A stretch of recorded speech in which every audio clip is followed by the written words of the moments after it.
Muhibah, itulah amalan kita semua. Muhibah,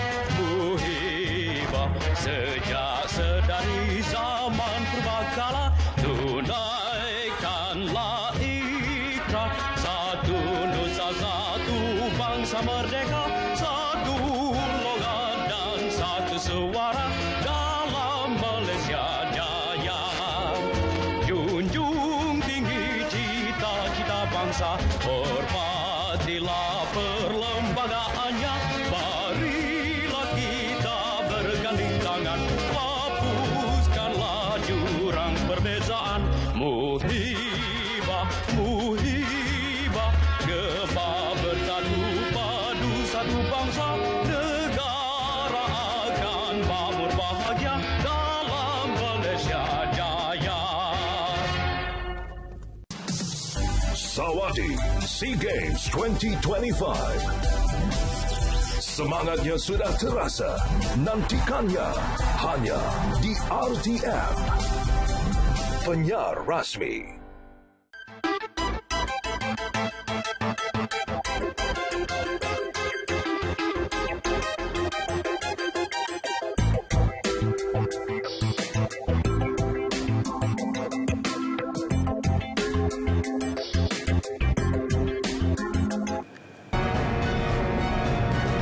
Tension reignites along Thailand-Cambodia border.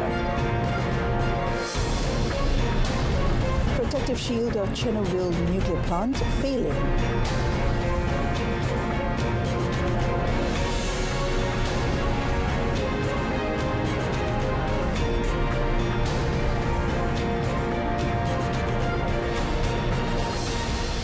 Good afternoon and Salam Malaysia Madani. I'm Mona Priya and you're watching World Today. Thailand launched airstrikes on its neighbour Cambodia on Monday, with both sides trading blame for the latest eruption of fighting on their disputed border, which killed a Thai soldier. Thai Army spokesman Wintai Suwari said Thailand had begun using aircraft to strike military targets in several areas to suppress attacks by Cambodian forces. Suwari said Cambodian troops fired on Thai forces early Monday morning in Ubon Ratchathani province with supporting fire weapons, resulting in 1 soldier killed and 4 wounded. On the other side, Cambodia's Defence Ministry spokeswoman Mali Suchiata said Thai forces launched an attack on Cambodian troops in the border provinces of Preah Vihear and Odar Mianchi early Monday morning. She accused Thailand of firing multiple shots with tanks at Thamoni Thom Temple and other areas near Preah Vihear Temple. Suchiata added that Cambodia did not retaliate. Thailand's second army region in a statement said that around 35,000 people in Thailand have been evacuated from areas along the border with Cambodia since the renewed fighting. The Thai army also accused Cambodian forces of firing BM-21 rockets towards civilian areas in Buriram province, with no casualties reported. Both sides reported a brief skirmish on Sunday, which Thailand military had said left 2 soldiers wounded. Israeli Prime Minister Benjamin Netanyahu said he will meet U.S. President Donald Trump later this month, adding that a second phase of the president's Gaza plan is close to being finalized. His meeting with Trump will discuss possible opportunities for peace and an end to the Hamas rule in the enclave. Negotiations on the next stages of Trump's Gaza plan to end the 2-year war in the Palestinian enclave has been continuing. The second phase includes a further withdrawal of Israeli forces as well as the formation of a transnational authority. Violence has subsided but not stopped since the Gaza truce took effect on 10th October. Qatar and Egypt, which helped secure the long elusive truce, called for the next steps to be taken, including the withdrawal of Israeli troops. Ukraine's President Volodymyr Zelensky said talks with U.S. representatives on a peace plan for Ukraine have been constructive but not easy. He is scheduled for consultations with European leaders in the coming days.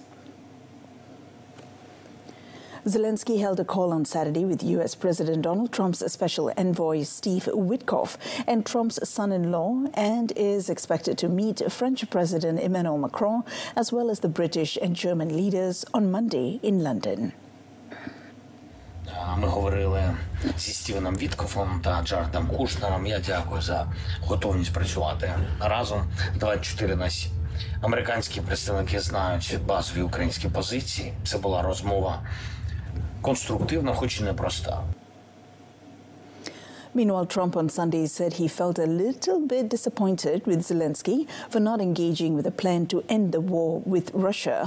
Days of negotiations between U.S. and Ukrainian officials, including Zelensky, ended Saturday without an apparent breakthrough, though Zelensky committed to conducting further talks toward real peace.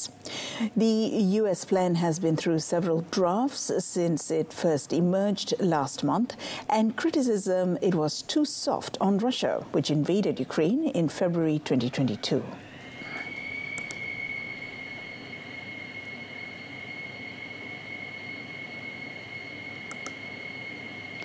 The International Atomic Energy Agency, IAEA, reveals that a protective shield to contain radioactive material at the Chernobyl nuclear plant in war-torn Ukraine can no longer perform its main safety function due to drone damage in a strike Ukraine has attributed to Russia.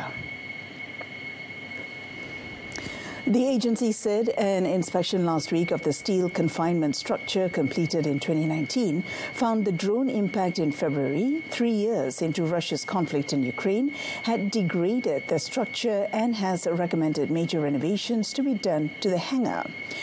The UN reported on 14 February that Ukrainian authorities said a drone with a high explosive warhead struck the plant, caused a fire and damaged the protective cladding around reactor number 4, which was destroyed in the 1986 disaster. Ukrainian authorities said the drone was Russian. Moscow, however, denied that it had attacked the plant. The 1986 Chernobyl explosion sent radiation across Europe and prompted Soviet authorities to mobilize vast numbers of men and equipment to deal with the accident. The plant's last working reactor was closed in the year 2000. Benin President Patrice Talon stressed on Sunday that the government and armed forces had thwarted a coup attempt by a group of soldiers in the West African nation, vowing to punish those who carried it out. Talon's announcement came about 12 hours after gunfire first rang out in several neighborhoods of Cotonou, the biggest city, and soldiers went on state television to claim they had removed Talon from power. The attempted coup was the latest threat to democratic rule in the region, where militaries have in recent years seized power in Benin's neighbors Niger and Burkina Faso, as well as in Mali, Guinea, and only last month, Guinea-Bissau. But it was a surprising development in Benin, where the last successful coup took place more than a half a century ago in 1972. A government spokesperson, Wilfred Leandre Hungbetji, earlier said that 14 people had been arrested in connection with the coup attempt without providing details. The coup attempt came as Benin was preparing for a presidential election in April that would mark the end of the tenure of incumbent Talon in power since 2016. He has been credited with reviving the economy, but the country has also seen an increase in attacks by militants that have wreaked havoc in Mali and Burkina Faso. Donald Trump said he and his counterparts will work something out when asked about the state of trade discussions with Canada on Sunday, after he met with the leaders of Canada and Mexico on Friday. Now, Trump said he met with Mexican President Claudia Sheinbaum and Canadian Prime Minister Mark Carney for a half hour to discuss trade issues after they jointly hosted the 2026 World Cup draw on Friday. Mexico and Canada, we met with the, as you know, I mean, it was pretty well, a lot of people were here, right here we met, and the Prime Minister of Canada, President of Mexico, and we spoke for a half hour, very good, very productive, talked mostly trade. Will you restart negotiations with Canada? Oh, look, I have a great relationship with Canada. They're very tough traders, but I have a very good relationship with the Prime Minister and with Canada. The meeting came as the U.S., Mexico and Canada prepare for a mandatory 2026 formal review of the U.S.-Mexico-Canada trade agreement amid rising U.S. tariffs and calls by Washington to renegotiate or possibly withdraw from the pact. Trump had an amicable meeting with Carney in October, but then suspended all trade talks with Canada after the province of Ontario aired an advertisement using video of former President Ronald Reagan warning that tariffs lead to trade wars and economic disasters. Trump also threatened to increase duties on Canadian imports, though he has yet to follow through.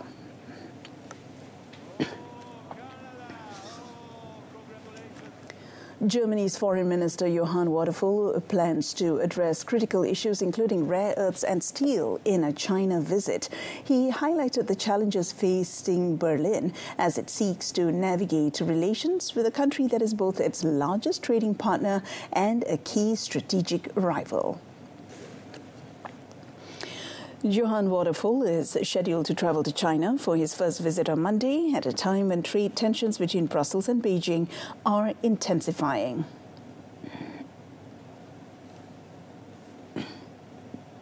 Freiheit, Sicherheit und Wohlstand in Deutschland und Europa sind auf das engste mit China verknüpft.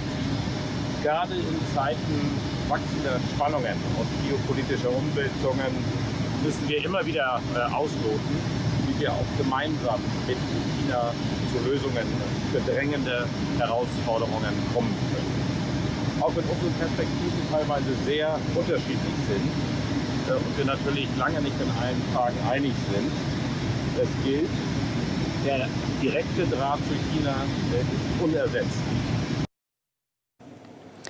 Recent restrictions on Chinese supplies of rare earths and semiconductors have highlighted Europe's dependence on these key areas.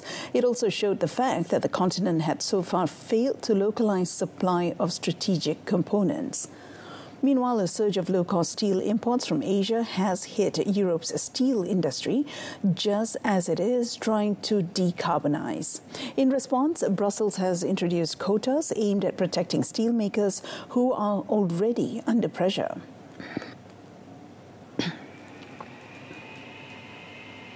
Tokyo said it summoned Beijing's ambassador after Chinese military aircraft locked radar onto Japanese jets. Japanese Prime Minister Sanae Takaichi suggested last month that Japan would intervene militarily in any Chinese attack on Taiwan, the self-ruled island that Beijing claims as its own and which it has not ruled out seizing by force. J-15 jets from China's Liaoning aircraft carrier on Saturday twice locked radar on Japanese aircraft in international waters near Okinawa. Fighter jets use their radar for fire control to identify targets as well as for search and rescue operations. Meanwhile, China's Navy said Tokyo's claim was completely inconsistent with the facts and told Japan to immediately stop slandering and smearing. The comments on 7th November about Taiwan by Takaichi, seen before she became premier in October as a China hawk, have enraged Beijing. Aside from reportedly renewing a ban on Japanese seafood imports, China has, however, so far stopped short of imposing more serious economic measures, such as curbing exports of rare earth minerals. Japanese Defense Minister Shinjiro Koizumi and his Australian counterpart Richard Marles agreed on Sunday to strengthen security cooperation amid Tokyo's ongoing tensions with Beijing over Taiwan. During the meeting in Tokyo, the ministers confirmed that progress had been made towards finalizing a deal by the end of this fiscal year through next March for the Australian Navy's acquisition of an upgraded version of Japan's Maritime Self-Defense Forces Mogami-class frigate.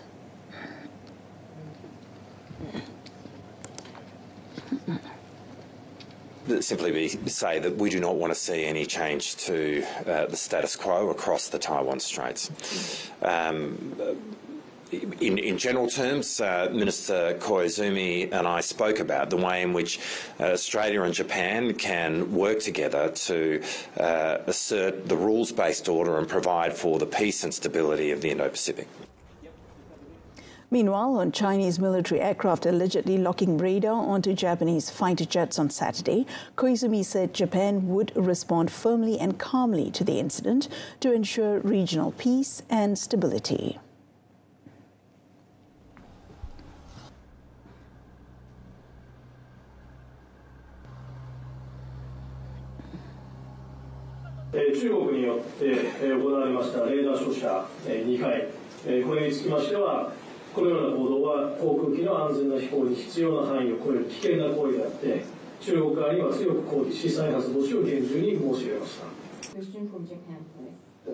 Marlis also expressed concern, calling the situation very worrying, and emphasized that Australia would collaborate closely with Japan in their response. Hong Kong's legislative election on Sunday drew the second lowest turnout rate on record, with voters choosing candidates under Beijing's patriots-only rules in the aftermath of the city's deadliest fire in decades. Now, Sunday's race actually saw slightly fewer people casting their ballots, just 1.3 million out of 4.1 million registered voters. Beijing revamped Hong Kong's electoral system in 2021 following the city's huge and sometimes violent pro-democracy protests. The first contest under those rules later that year saw a record low turnout of 30.2%. This time, the figure was 31.9%, according to figures published online early Monday by the Registration and Electoral Office. Elections for Hong Kong's legislature used to involve boisterous clashes between pro-Beijing and pro-democracy camps, with the latter often winning around 60% of the popular vote. But Beijing overhauled Hong Kong's electoral system in 2021 to ensure only patriots could hold office and slash the number of directly elected seats to 20 out of 90. The race was once again devoid of the two largest pro-democracy parties, the Civic Party, disbanded in 2023, and the Democratic Party.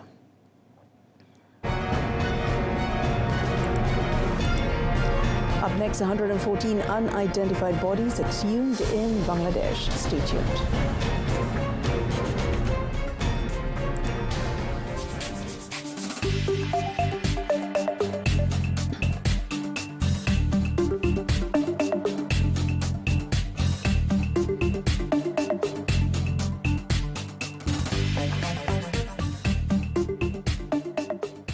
Welcome back.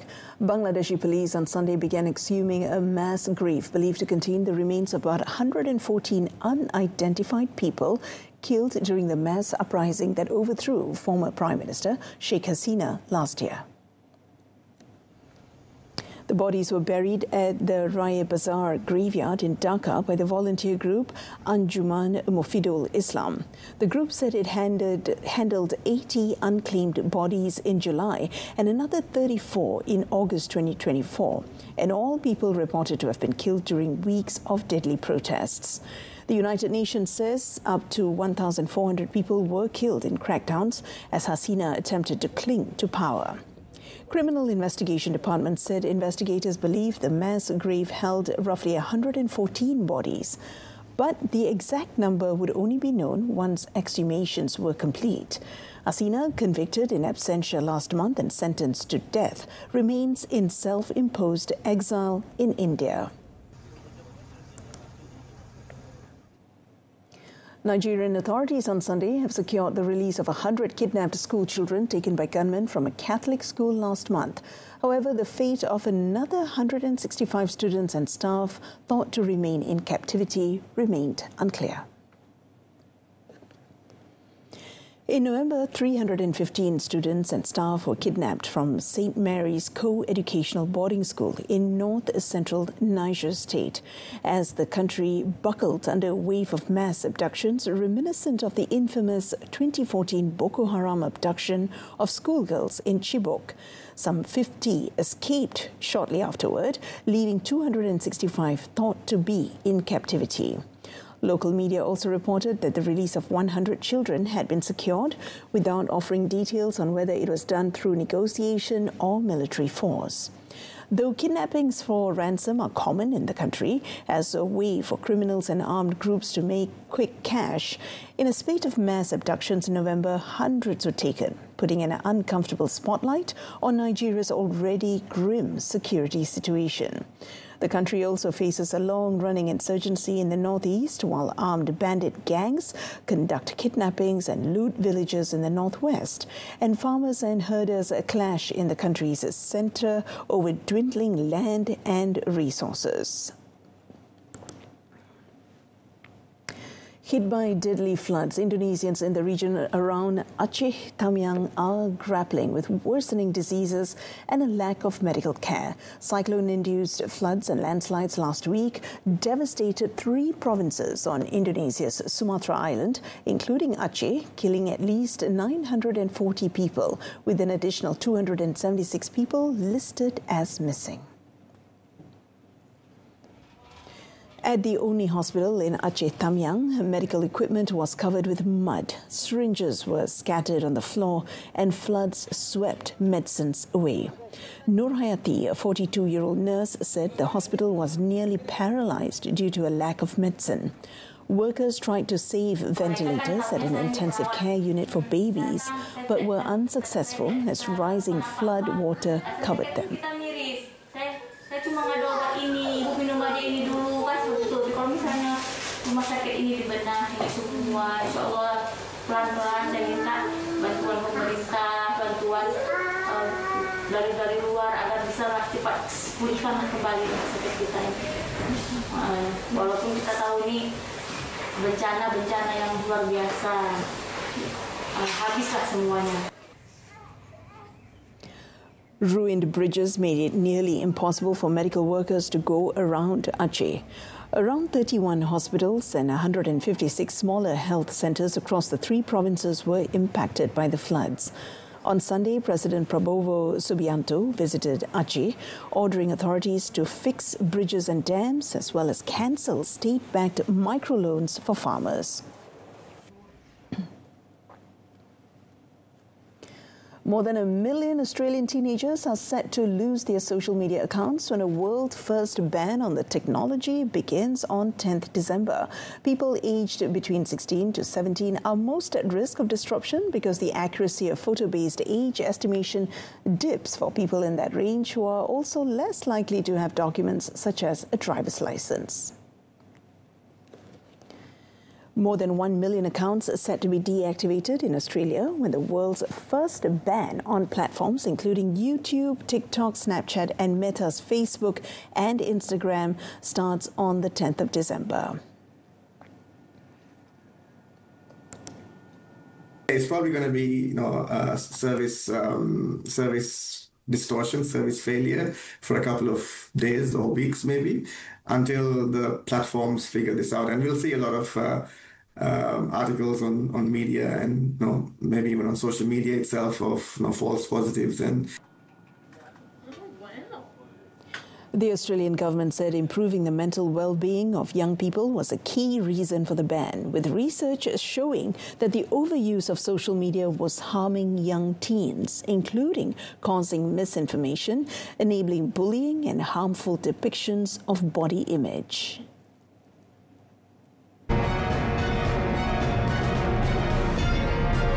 Next in sports, Norris claims his maiden Formula One World Drivers' title. Stay with us.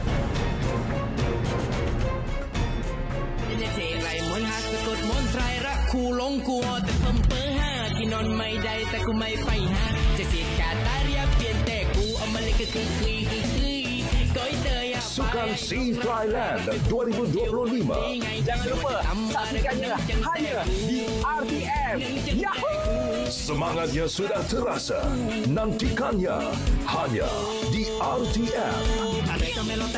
Penyiar rasmi. Starting off our sports segment, Malaysia delivered a dominant performance to retain their IESF World Esports Championship 2025 crown by sweeping Cambodia 3-0 in the grand final of the Mobile Legends Bang Bang MLBB showdown at Quill City Mall last night. The defending champions stamped their authority from the opening game, powered by the all-star lineup of Idreen Jamal, Mohammad Qayyum Arifin, Mohammad Suhairi, Mohammad Hakullah Ahmad Shahrul Zaman, Haziq Danish, Mohammad Rizwan and Elton Reina. Cambodia fielded Feng Kong Opi Chuan, Chan Divan Detective Niem, Ame Singh Kwon, Dane Wadu Van and Rhea Boxy Sok, but were unable to match Malaysia's pace, synergy and relentless aggression throughout the series. The triumph adds to Malaysia's growing legacy in the e-sport following their historic 2-0 victory over the Philippines in the grand final of the 2024 edition in Riyadh, Saudi Arabia. Deputy Prime Minister Dato Sri Dr. Ahmad Zahid Hamidi and Deputy Youth and Sports Minister Adam Adli Abdul Halim were among those present to witness the thrilling title defense. The win saw the Malaysian team take home $32,500 in prize money.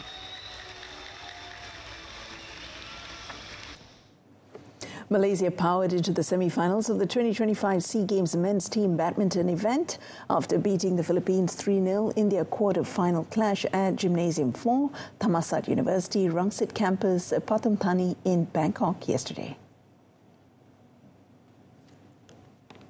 National men's singles shuttler and world number 29 Leong Junhao delivering the opening point by defeating Joel Angelo Albo 21-17, 21-18 in 44 minutes, while scratch pair Man Wei Chong So Woo Yik took 26 minutes to deliver the second point with a 21-10, 21-12 win over Solomon Junior Padis Julius Villabril. Malaysia's second men's singles player Justin Ho then secured the team's place in the last four as he edged Clarence Villafort 21-18, 21-19 to set up the showdown against hosts Thailand, who beat Myanmar 3-0.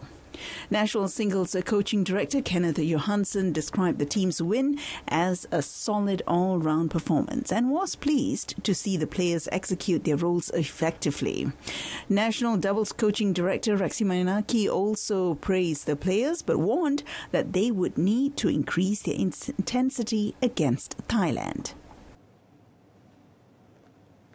Real Madrid suffered a shocking 2-0 loss and finished with 9 men against Celta Vigo in La Liga on Sunday. Swedish substitute William Swedberg scored twice to leave the hosts 4 points off leaders Barcelona. Swedish substitute Swedberg cleverly diverted a cross from Brian Zaragoza past Thibaut Courtois in the 53rd minute to put Celta ahead. Real's cause was not helped by the 64th minute dismissal of Fran Garcia, who picked up 2 yellow cards in 60 seconds, but they laid siege to the visitors' goal for the last 20 minutes as Celta went into a defensive shell. Real defender Alvaro Carreras also dismissed for 2 cautions, his second coming in stoppage time at the end of the game as the home side's frustrations boiled over. Swedberg then had an easy finish 3 minutes into the added time, going around the goalkeeper to wrap up the points. It was the second clean sheet in 15 league games this season for Celta. Real stay on 36 points from 16 games as Celta celebrated a first win at the Estadio Santiago Bernabeu in 19 years, leaving the Galician club with 19 points. Celta jumped from 14th to 10th, while the defeat ended Real's 100% home league record this season after 6 successive wins. Lando Norris claimed his maiden Formula One World Drivers' title in Abu Dhabi on Sunday, ending Max Verstappen's 4-year reign. Now, the Briton finished third in the season closer behind race winner Verstappen and the other title challenger, McLaren teammate Oscar Piastri, to claim the crown by 2 points. Norris becomes Britain's first world champion since Lewis Hamilton in 2020 with his 13th driver's crown for McLaren. Norris started the title-deciding race from second on the grid between Red Bull racer Verstappen and Piastri, knowing that finishing in the top 3 places would be enough to put their 2025 crown beyond doubt. A bold Piastri move demoted Norris to third on the opening lap before attacks from Ferrari's Charles Leclerc, a spell in traffic after his first pit stop, and a wheel-to-wheel moment with the other Red Bull of Yuki Tsunoda put the Briton under pressure. Norris, though, dealt with everything that was thrown at him to cross the line in third and clinch the title over Verstappen and Piastri, who both delivered flawless races en route to the win and second position, respectively. Sunday's season closer was the first time the title was decided by a contest involving more than 2 drivers since a 4-way scrap at the final race in Abu Dhabi in 2010. And that concludes our bulletin this afternoon. And our top story today, tension reignites along Thailand-Cambodia border. Do join us again tonight at 8:30 p.m. on TV1 and Saluran Berita RTM for more news, or you can stream us live on RTM Click's website and mobile app. Till then, I'm Mohana Priya. Salam Malaysia Madani.